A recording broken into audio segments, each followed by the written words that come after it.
네, 하나님 말씀 출애굽기 16장 16절로 20절까지 말씀입니다.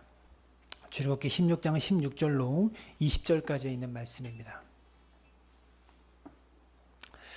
네, 옆 사람 바라보고 함께 인사할까요? 당신과 함께여서 행복합니다.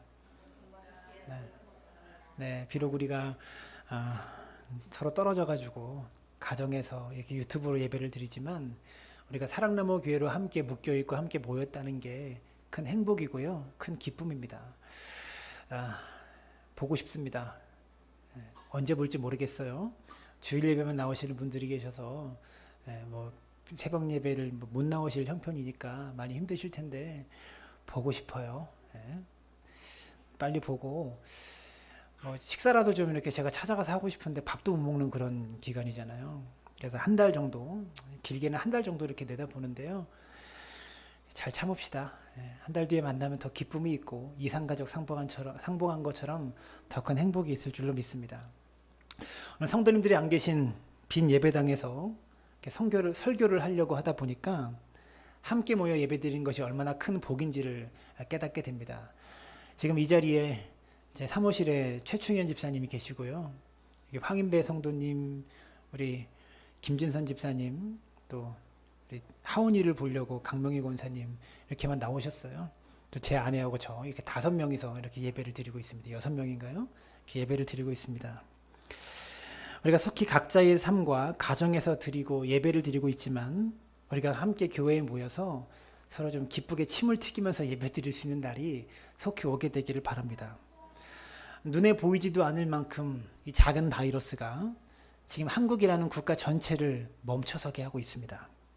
병원, 편의점, 마트, 학교, 교회, 그 어느 곳이든지 확진자가 다녀간 곳은 모두 폐쇄가 되고 있습니다. 확진자와 접촉한 사람들은 자가격리되고 있고요.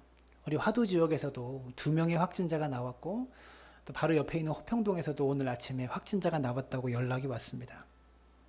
아시는 대로 대구는 유령 도시가 되었고요. 학부모들은 학교 개학을 두려워합니다. 저희 아내도 집에서 애들 밥 3끼 해먹이는 게 참 힘들대요. 저희는 3끼만 해먹이는 게 아니거든요. 저까지 애들 3끼 먹여야 되고요. 또 하온이까지 또 3끼를 먹여야 되니까 한 6끼, 7끼는 챙겨야 돼요. 그러니까 너무 힘들다고 그렇게 이야기를 하더라고요.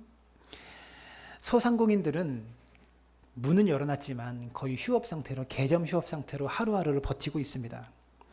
정부와 방역 당국은 시시각각으로 변하고 있는 상황에 대해서 또 전국적으로 확산되고 있는 이 코로나를 막기 위해서 눈코 뜰 새 없이 수고하고 있지만 이 확진자가 늘어나는 것을 어떻게 걷잡을 수 없이 늘어나고 있는 것 같아요.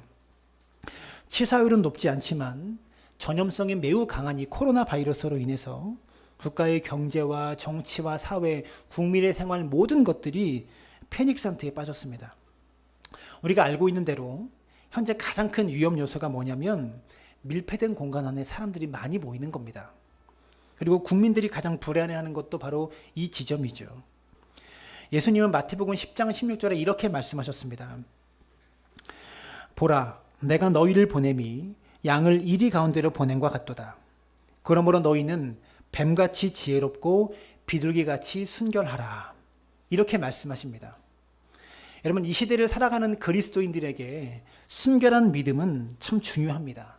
그런데요, 순결한 믿음과 함께 우리에게 요구되는 것이 무엇이냐면 뱀과 같은 지혜로움이 필요하다라는 거죠. 지혜 없는 믿음은 무식함이고 믿음이 없는 지혜는 약삭빠르고 이기적일 뿐입니다. 하나님은요, 이스라엘 백성 그들 가운데 전염병이 퍼져나갈 때 이스라엘 백성들이 어떻게 행동해야 되는지 민수기 말씀을 통해서 모세에게 말씀해 주셨습니다. 민수기 5장 2절부터 말씀인데요. 이스라엘 자손에게 명령하여 모든 나병 환자와 유출증이 있는 자와 주검으로 부정하게 된 자를 다 진영 밖으로 내보내되 남녀를 막론하고 다 진영 밖으로 내보내어 그들이 진영을 더럽히지 말게 하라. 내가 그 진영 가운데 거하느니라. 이스라엘 자손이 그같이 행하여 그들을 진영 밖으로 내보냈으니 곧 여호와께서 모세에게 이르신 대로 이스라엘 자손이 행하였더라. 3400년 전입니다. 바이러스에 대한 개념도 없고요. 집단 감염에 대한 의학적 지식도 부족했던 그때에 이미 하나님께서는 모세에게 요즘 우리가 행하고 있는 격리 조치를 말씀하셨어요. 내가 너희를 다 고쳐줄 것이니 너희는 걱정 말고 살아라. 어떤 것도 두려워하지 말아라. 이렇게 말씀하지 않으셨다고요. 오히려 너희 가운데 이런 전염병이 퍼져서 부정하게 된 자들을 진영 밖으로 내보내서 이 전염병이 퍼지지 않게 하라. 이렇게 말씀하셨다라는 겁니다. 즉 무엇입니까? 믿음과 지혜가 함께 필요하다라는 것을 하나님도 모세를 통해서 우리에게 가르쳐주고 계시다라는 겁니다. 교회들이 이번 주일에 예배를 드린다고 하는 뉴스들을 볼 때마다 세상 사람들은 두려워합니다. 교회가 집단 감염의 근원지가 되어가지고요. 세상 사람들에게 염려와 근심거리가 되고 있고, 또한 교회가 예배드리는 모습 때문에 대한민국 국민들에게 불안을 주고 공포를 주고 있는 이 상황이 참 싫습니다. 여러분, 저희 교회도 이렇게 영상으로 예배를 드리는 것으로 결정한 것은 결코 쉬운 일이 아니었습니다. 화두에도 확진자가 나왔고, 또한 성도님들이 서울로 다른 지역으로 출근하고 일상생활을 하시면서 지금 확진자가 오늘 아침까지 3,000명이 넘었는데 한 10시 반에 발표가 나왔을 텐데 얼마나 늘었는지는 또 모르겠어요. 우리가 어떤 사람과 접촉했는지 알 수 없는 그런 상황이기 때문에 여러분, 대형 교회 예배만 위험한 게 아니고요. 작은 교회 예배도 똑같이 위험합니다. 저희 같은 작은 교회 이 좁은 공간 안에 아이들까지 한 30명의 사람들이 함께 모인다는 것은요. 바이러스가 전파될 수 있는 충분한 상황이기 때문에 이런 조치를 취한 것을 여러분들이 좀 이해해 주셨으면 좋겠습니다. 전 세계적으로 유명하고요. 시대적으로 시대를 앞서가고 있는 선교단체 중에서 웩이라는 선교단체가 있습니다. 이름도 좀 특이하죠? 이름이 웩입니다. 이 선교단체에서 20년이 넘도록 국제 정세와 국제 연구를 책임졌던 패트릭 존 스턴이라는 선교사님이 계십니다. 근데 그분이 쓴 책 가운데 2011년도에 나온 세계 교회의 미래라는 책이 있습니다. 그 책에서는요, 세계가 이 다음 미래 세대에게 세계가 미래에 도전하게 될 큰 어려움 가운데 하나가 범인류적이고 초국가적인 전염병일 것이다. 이렇게 예고한 내용이 있습니다. 그러니까 앞으로는 범인류적이고 전 세계적인 전염병이 인류가 이겨내야 될 최고의 위험 요소다. 이렇게 이야기하고 있는 거예요. 그 책 이후로 우리는 벌써 사스를 겪었고요. 메르스를 겪었고 코로나와 같은 전 세계적인 전염병을 이미 경험하고 있습니다. 중국 우한이라는 한 도시에서 시작되었다고 알려진 코로나 바이러스가 이제는 한 도시나 국가의 영역을 넘어서 전 세계를 휩쓸고 있고 심지어 우리의 생활과 우리의 삶을 위협하고 있다는 것이죠. 여러분, 우리 그리스도인들은 이번 코로나19 사태를 어떻게 보아야 할까요? 어떻게 생각하고 어떻게 묵상해야 되겠습니까? 누가복음 21장 11절을 보시면 이런 말씀이 있습니다. 곳곳에 큰 지진과 기근과 전염병이 있겠고 또 무서운 일과 하늘로부터 큰 징조들이 있으리라. 여러분, 성경에서요, 마지막 때의 징조들로 전염병을 이야기하고 있다는 겁니다. 우리 그리스도인들은요, 이 위기 앞에서 단순하게 전염병이 퍼지고 있구나 이런 생각만 하는 것이 아니라 마지막 때가 가까이 왔고 재림의 때가 가까이 왔음을 알려주는 영적인 신호라는 것을 우리가 깨달았으면 좋겠습니다.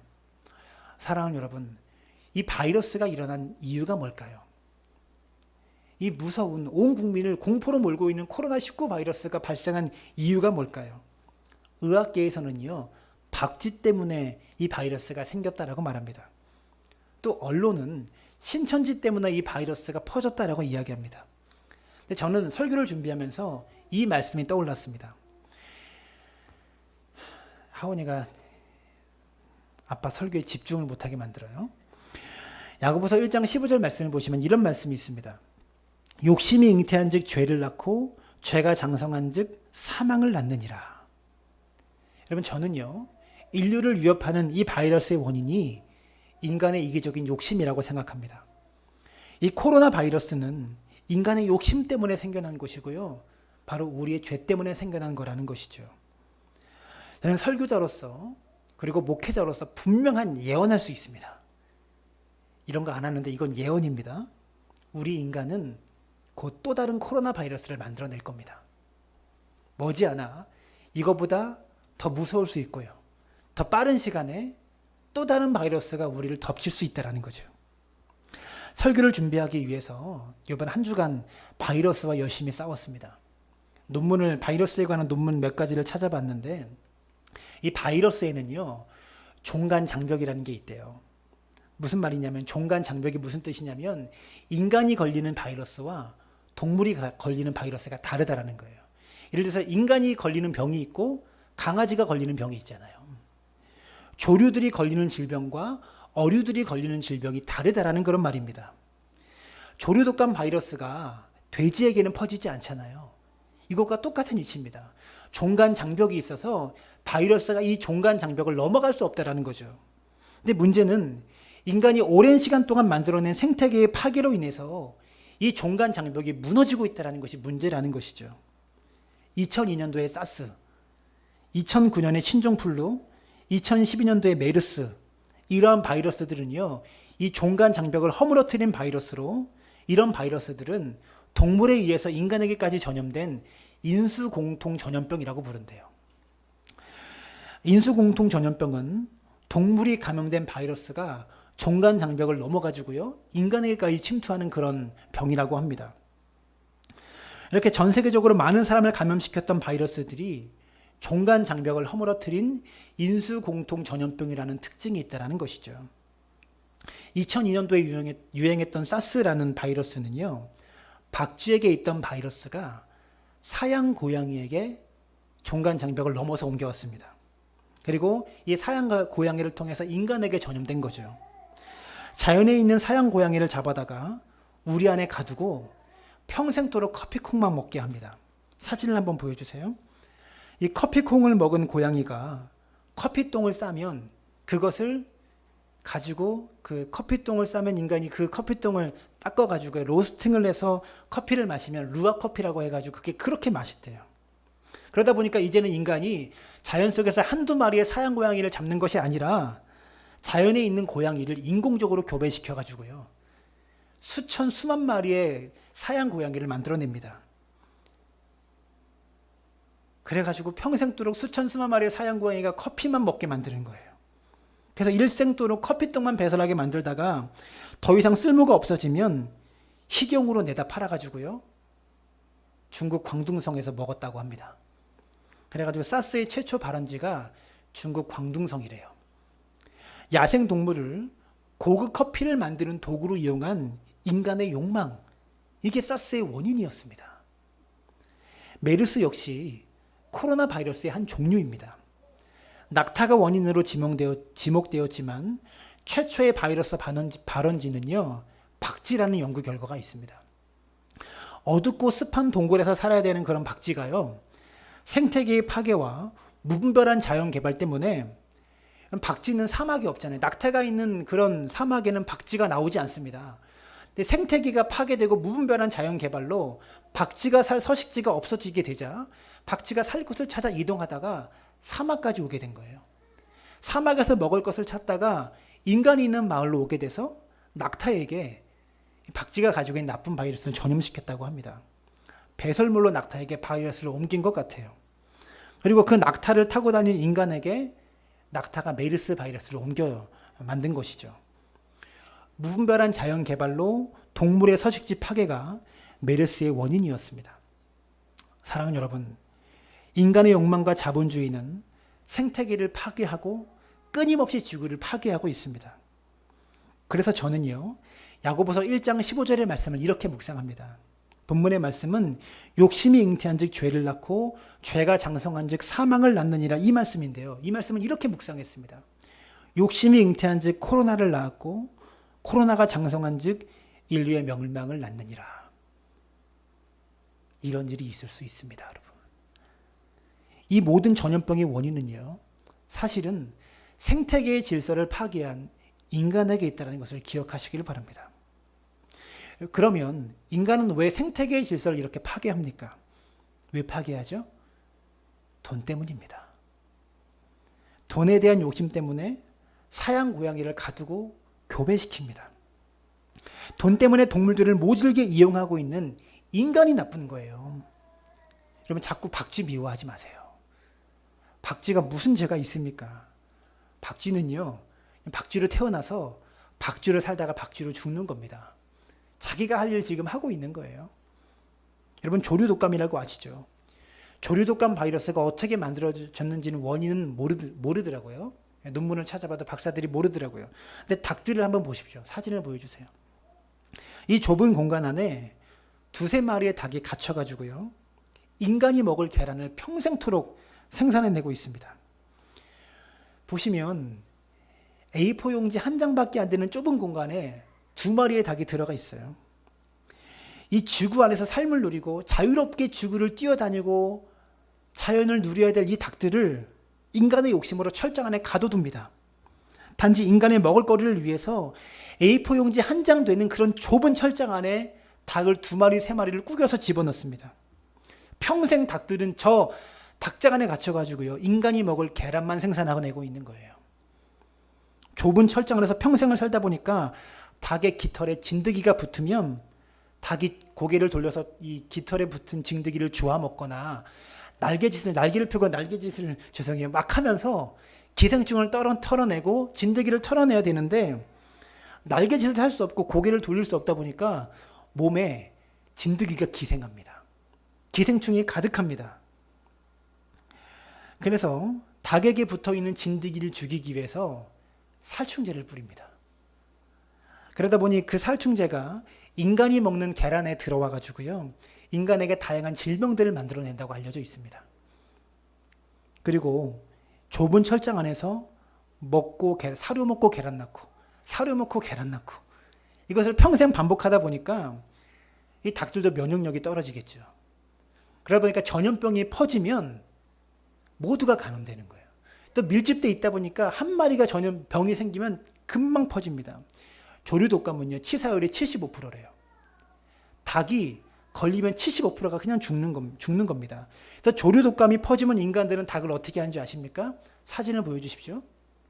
조류독감이 퍼지면 인간은 이 닭들을 산채로 자루 속에 집어넣고 땅속에 파묻어 버립니다. 여러분 또 광우병을 아실 겁니다. 소의 뇌에 이상이 생겨가지고 소가 미치는 질병입니다. 소는요, 원래 풀을 먹는 초식동물인데요, 소를 더 살찌워가지고 양질의 고기를 먹기 위해서, 그리고 또 소가 살이 쪄야 값을 잘 받으니까 무게를 더 나가게 하려고 풀을 먹고 살아야 되는 소한테 동물성 사료를 먹이는 겁니다. 초식동물에게 육식을 먹이고 있는 거예요, 살찌라고. 그리고 이 소 사료로 만들어진 육식은, 소 사료로 먹어지는 그 동물성 사료는 뭘로 만드냐면 젖소 있잖아요. 젖소가 젖을 짜다가 더 이상 젖을 못 짤 때 그 소를 죽여가지고요, 사료로 만든다고 합니다. 근데 그 죽은 젖소를 소에게 먹여서 살을 찌게 만들고 있는 거예요. 그러니까 같은 소를 먹으니까 소가 미치는 거죠. 얼마 전에 유행했던 아프리카 돼지열병은 돼지만 걸리는 질병인데요, 이 돼지가 이 아프리카 돼지열병 바이러스에 감염이 되면 치사율이 100%라고 합니다. 4일 만에 다 죽는데요, 걸리기만 하면. 그래서 이 돼지열병 바이러스는 방역을 해낸 나라가 없대요. 한번 돌기 시작하면. 이 치사율 100%의 돼지열병 바이러스는 아직 인간에게 전염되지 않는다고 합니다. 그래서 잘 구워 먹으면 아무 문제가 없대요. 아직 종간 장벽을 뚫지 못한 그런 바이러스인데, 언제 이 바이러스가 종간 장벽을 뚫어서 치사율 100%의 무서운 바이러스가 우리에게 올지 모른다라는 거죠. 의학계에서는요, 전염병이 일어나면 빠른 시간에 치료제를 개발해가지고 전염병을 잡으려고 하지만 그것은 다 일시적인 방법일 뿐입니다. 생태계의 질서를 회복하려는 시도와 노력들을 우리가 하지 않으면 이러한 바이러스들은 앞으로 더 자주 일어날 것이고요, 종류도 더 다양해지고 점점 인간에게 치명적인 바이러스가 우리에게 올 것이라는 거죠. 욥기 38장을 보시면요, 욥에게 하나님이 대자연의 신비에 대해서 말씀하십니다. 자연이 얼마나 놀라운 것인지를 말씀하십니다. 38장을 보면 욥에게 어떻게 물으시냐면, 내가 땅에 기초를 놓을 때 너는 어디 있었냐? 이렇게 물으십니다. 어둠과 빛의 한계를 누가 정했냐? 내가 구름으로 옷을 만들고 바다의 경계를 누가 만들었냐? 내가 물 밑으로 걸어보았냐? 수탉에게 슬기를 준 자가 누구냐? 까마귀 새끼에게 먹이를 마련해 준 자가 누구냐? 산 염소가 새끼를 칠 때를 너는 아느냐? 들소가 왜 너를 위해 일하겠냐? 타조가 뛰어갈 때는 말 탄 자를 우습게 여긴다. 말의 힘은 누가 주었는지 아느냐? 하나님께서 욥에게 자꾸 물으시는 거예요. 닭을 누가 만들었냐? 까마귀를 누가 만들었냐? 들소를, 타조를, 말을 누가 만들었냐고 욥에게 자꾸 물으시는 거예요. 무슨 말입니까? 하나님이 친히 만드신 타조도 소중하고 말도 소중하고 염소도 들소도 닭도 다 소중하다. 하나님이 그렇게 말씀하시는 거예요. 하나님은요, 인간은 하나님 만드신 자연을 다스리고 보호하고 관리하고 보존해야 될 사명을 맡은 것이지 자연을 착취하고 파괴하고 욕심대로 이용할 수 있는 특권을 우리가 부여받은 것이 아니라는 것이죠. 여러분, 제게는 아들이 있습니다. 이 아들이 저에게 참 소중합니다. 근데 아들이 소중하다고 해서 제 차는 소중하지 않습니까? 아들이 소중하다고 해서 제 집은 소중하지 않습니까? 그래서 저 아들은 제 소유물을 마음대로 다 마음껏 쓸 수 있는데 이 소중한 아들이 제 차를 사용하고 있는 게 아니라 차를 부시고 있다면, 집을 사용하고 있는 게 아니라 집을 막 부시고 파괴하고 있다면 제 마음이 어떨까요? 얘가 미쳤나? 이러겠죠. 지금 인간이 그러고 있는 거예요. 지금 우리가 그러고 있다고요. 하나님의 자녀로서 자연을 잘 관리하고 보존하고 가꾸어 나가라고, 잘 지켜내라고 그런 책임으로 인간에게 만물의 영장이라는 지위를 부여하셨는데 우리는 하나님이 주신 자연을 마구 파괴하고 있다는 말입니다. 바다는 플라스틱으로 뒤덮여 있고요. 바다 생물들은 인간이 버린 플라스틱과 비닐봉지를 해파리로 알고 바다 생물로 알고 마구 먹으면서 죽어가고 있습니다. 북극의 빙하가 빠르게 녹고 있고요.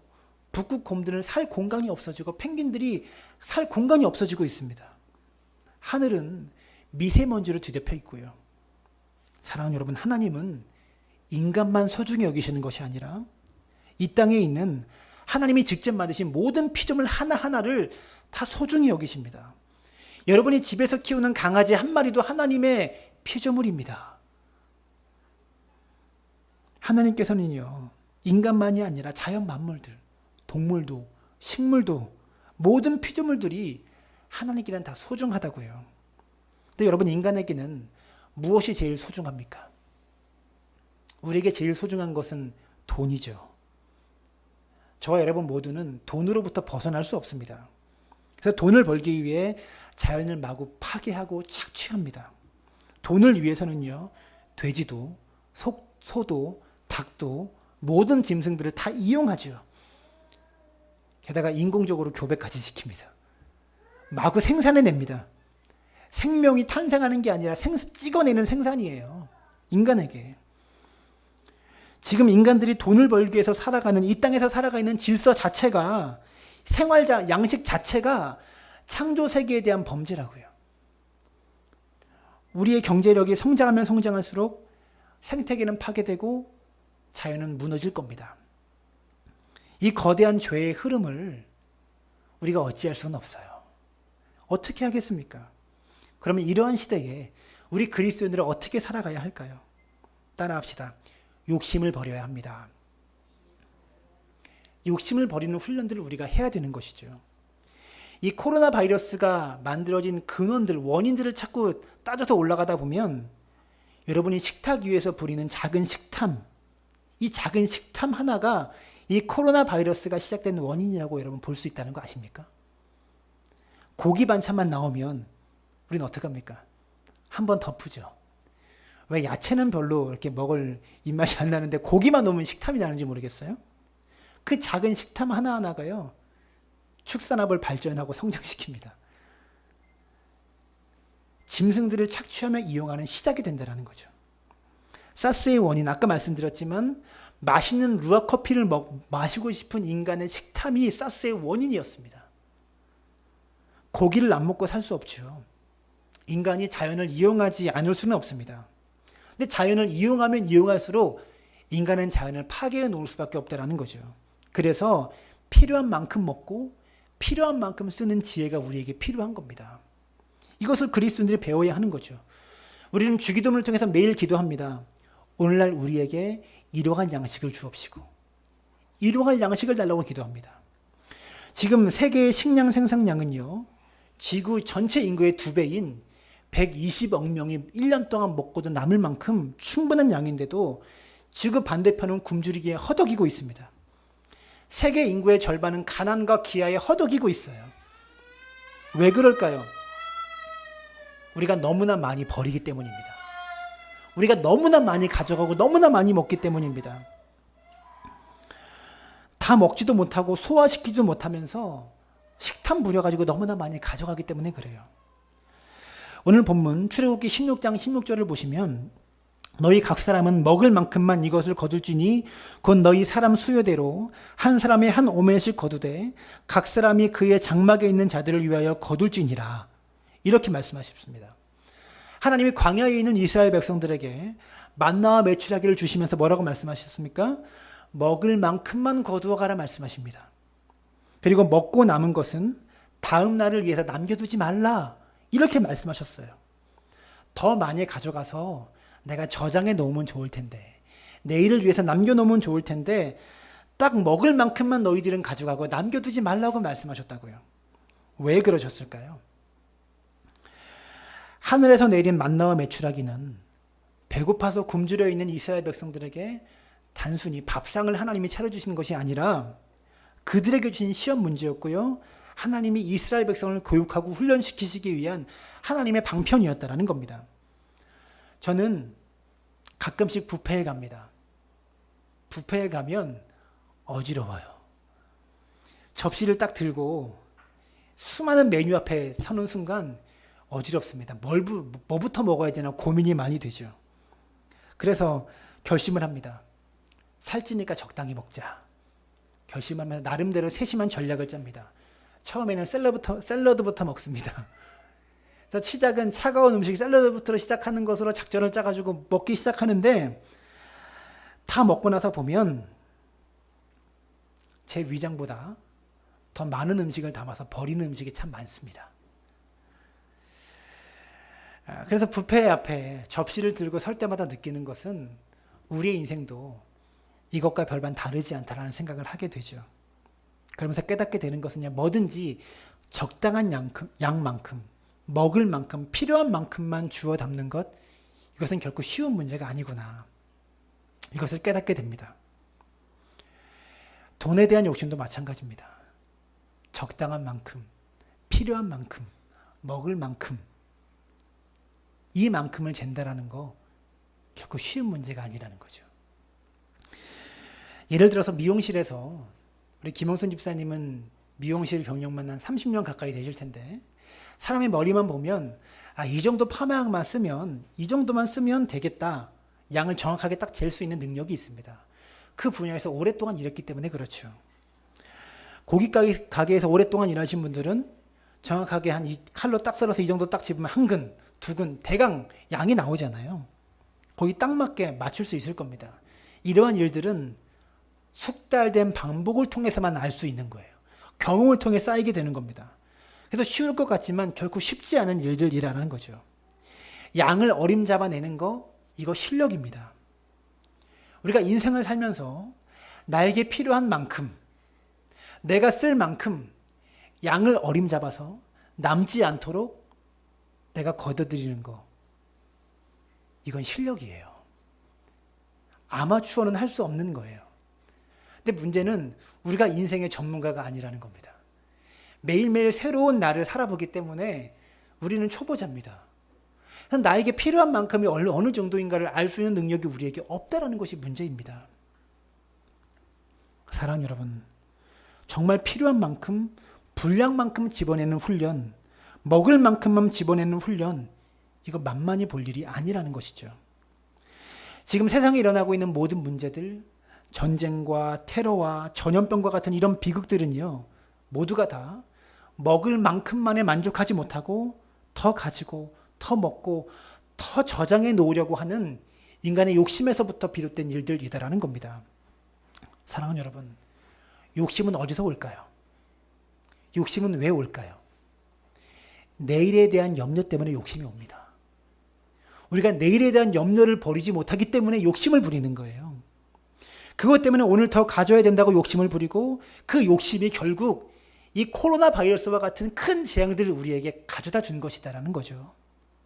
그래서 주님은요, 이스라엘 백성들에게 만나와 메추라기로 가득 채워진 이 뷔페에서 각자 필요한 만큼 일용할 양식, 그날 먹을 것만큼만 딱딱 정확하게 담아내는 이 훈련을 40년 동안 반복시키는 것이 아닐까, 이런 생각을 합니다. 지금이야 광야 생활을 하기 때문에 유목민이라서 텐트 치고 여기저기 돌아다니며 그렇게 살지만 이들은 곧, 이스라엘 백성들은 곧 선진 농경 문화를 자랑하는 가나안 땅에 들어가서 농작물을 저장하는 기술이 훨씬 발달된 가나안 땅에 들어가서 땅에 정착하며 살 텐데, 그 가나안 땅에서 먹을 만큼만 집어낸다는 것은 결코 쉬운 일이 아니기 때문에 하나님이 40년 동안 광야에서 이런 훈련들을 계속 시키고 계셨다는 것이죠. 그래서 광야 40년 동안 적당한 양을 집어서 먹을 만큼만 훈련을 반복시킨 겁니다. 사랑하는 여러분, 여기에 삶의 행복이 있습니다. 여기에 공존이 있습니다. 여기에 자연과 인간이 함께 살 수 있는 상생과 공존이 먹을 만큼만의 원리 속에 담겨 있다는 것이죠. 우리는 주기도문을 통해서 매일 기도합니다. 오늘날 우리에게 일용할 양식을 주옵시고. 근데 여러분, 정말 일용할 양식으로 만족하실 수 있습니까? 일용할 양식으로 감사하실 수 있습니까? 참 어렵죠. 그런데요, 일용할 양식으로 만족하며 살 수 있어야 진짜 신앙인입니다. 일용할 양식에 감사할 수 있어야 진짜 그리스도인입니다. 우리는 예수 믿으면 천국 간다라고 말합니다. 그 말은 진짜입니다. 근데 그것을 어떻게 증명해 냅니까? 개인의 확신, 그것으로만 보여줍니까? 내가 정말 천국 가는 사람은요, 말씀 따라 사는 사람이고요, 이 말씀이 내 삶의 가치관이 되어서, 내 삶의 표대가 되어서 이 말씀으로 살려고 노력하고 애쓰는 사람이 진짜 예수 믿는 사람이에요. 입술로 예수 믿는다는 거 누구나 할 수 있는 겁니다. 입술로 주님 사랑한다고 고백하는 거 아무나 할 수 있는 겁니다. 그런데 먹을 만큼만 만족하며 사는 거, 일용할 양식으로 만족하며 사는 거, 이게 예수 믿는 사람만이 할 수 있는 일인데 우리가 그렇게 사냐고요. 전도서 6장 7절을 보시면 이렇게 말합니다. 사람의 수고는 다 자기 입을 위함이나 그 식욕은 채울 수 없느니라. 여러분, 새끼 밥을, 식욕을 끊어버리기 위해서 하루 세 끼를 한꺼번에 다 먹고 나면 식욕이 없어집니까? 또 식욕이 생기죠. 인간이 가지고 있는 욕구는 아무리 채우고 채워도 채울 수 없습니다. 만일 우리가 조금만 더 많이라는 생각으로 인생을 살아간다면 죽을 때까지 우리는 만족하지 못할 거예요. 우리는 일생을 사는 동안에 조금만 더의 욕구는 결코 채워질 수 없다는 것을 아셔야 합니다. 그래서 성경은 우리 수중에 무엇이 있고 없든 있는 그대로 만족할 수 있어야 된다고 말씀하고 있습니다. 디모데전서 6장 6절에 이런 말씀이 있습니다. 그러나 자족하는 마음이 있으면 경건은 큰 이익이 되느니라. 우리가 먹을 것과 입을 것이 있은즉 족한 줄로 알 것이니라. 우리가 경건한 삶, 거룩한 삶, 하나님의 제자로 가는 빠른 지름길은요, 자족하는 마음입니다. 우리는 경건한 삶이라고 말하면 열심히 예배 참석하고 성경 열심히 읽고 기도 생활 많이 하면 그런 사람이 경건한 사람이라고 생각하죠. 근데 성경은 경건한 삶의 지름길이요, 자족하는 마음이래요. 예수 믿는 게 더해, 이런 말 들어보셨죠? 경건한 삶이 매일 교회 열심히 오는 거 이런 걸로 판단되는 게 아닙니다. 성경은 자족하는 마음이 있으면 경건이 큰 이익이 된다. 경건으로 가는 지름길이다. 이렇게 말씀하고 있다는 것을 알아야 합니다. 내가 아무리 말씀을 열심히 읽고 아무리 교회에서 충성하고 헌신하고 기도를 열심히 해도 자족하는 마음이 없으면 타락한 겁니다. 자족하는 마음이 없으면 경건한 삶, 거룩한 삶을 살아갈 수 없다는 것이죠.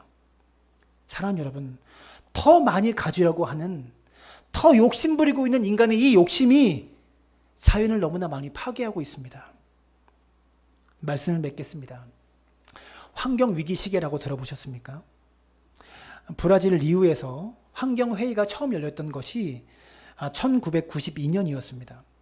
그리고 그때부터 전 세계의 환경 전문가들이 모여서 회의를 합니다. 현재 지구의 상태가 어떤가 회의를 하죠. 그리고 그 결과를 매년 9월마다 발표를 하는데요. 그게 환경위기 시계입니다. 그리고 이 시계가 12시가 되면 사람이 생존할 수 없는 생존 불가능의 환경이 된다고 합니다. 이 시계가 6시부터 9시 사이에 와 있으면 심각한 것이고요. 9시부터 12시 사이에 오게 되면 매우 위험한 상태라고 합니다. 그런데 1992년에 첫 관측을 시작해서 그때 내놓은 시각이 1992년입니다. 7시 49분이었습니다. 7시 49분 정도에 지구가 와 있다. 12시가 되면 멸망인데 지구의 생명은 끝나는 건데 7시 49분에 와 있다. 이렇게 발표했습니다. 그리고 2000년 이후부터 한 번도 9시 아래로 떨어진 적이 없는 지속적으로 매우 불안전하고 위험한 상태가 지구에 계속되고 있다는 거죠. 2015년도 환경위기 시계는 밤 9시 27분이었습니다. 매우 불안전한 9시를 넘어선 것이죠. 만약 이 시계를 있는 그대로 우리가 받아들이면 2시간 33분 뒤면 지구는 멸망합니다. 종말이 옵니다. 인간이 더 이상 생존할 수 없는 환경이 되는 거죠. 여러분, 지금 지구가 매우 심각한 위기에 빠져 있는 것은 현실입니다. 확실합니다. 여러분, 이러한 종말의 위기감이 팽배하기 때문에 헐리우드에서는요, 각종 재난 영화들이 속출하고 있습니다. 아마겟돈, 투마로우, 지구가 멈추는 날, 전염병 영화로는 2000년도인가요? 감기라는 영화가 제가 되게 감명 깊게 본 것으로 기억해요. 또 2011년도인가 그때 컨베이전이라는 영화가 나왔는데요. 그게 바이러스와 관련된 영화입니다. 이런 재난 영화들을 보면 인간은 죽는데 지구는 죽지 않아요. 지구가 멸망하면, 지구가 끝나버리면 인간도 끝나버리는데 인간이 끝나면 지구는 살아요. 이 지구에 인간만 사라지면 생태계는 자리를 잡는다는 말이에요. 자연은 정상으로 회복하기 시작한다는 말입니다. 여러분, 지구는 욕심 부리지 않습니다. 자연은 욕심 부리지 않습니다. 그런데 인간은 욕심 부리며 모든 것을 파괴합니다. 돈이라는 우상에 사로잡혀서 지구에 있는 모든 것들을 마구 파괴하고 있다는 것이죠. 그리고 인간의 욕심에 의해서 지구는 죽어가고 있습니다. 그리고 우리는 지금 너무 멀리 왔습니다.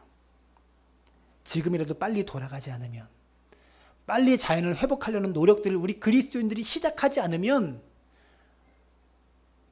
더 큰 코로나 바이러스가 우리에게 몰려닥칠지 모른다는 것을 기억하셨으면 좋겠습니다. 사랑하는 여러분, 전염병이 올 때마다 지구가 살려달라는 신호임을 기억하시기 바랍니다. 이상기온이 올 때마다 지구가 나 좀 살려달라고 울부짖고 있는 것임을 기억하시기 바랍니다. 미세먼지가 하늘을 가득할 때마다 지구의 날이 얼마 남지 않았다는 것을 여러분들이 깨달으시기를 부탁을 드립니다.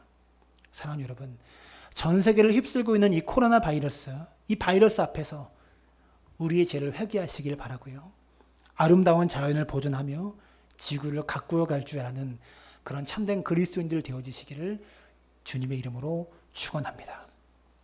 우리 함께 찬양합니다. 이 땅의 황무함을 벗어서.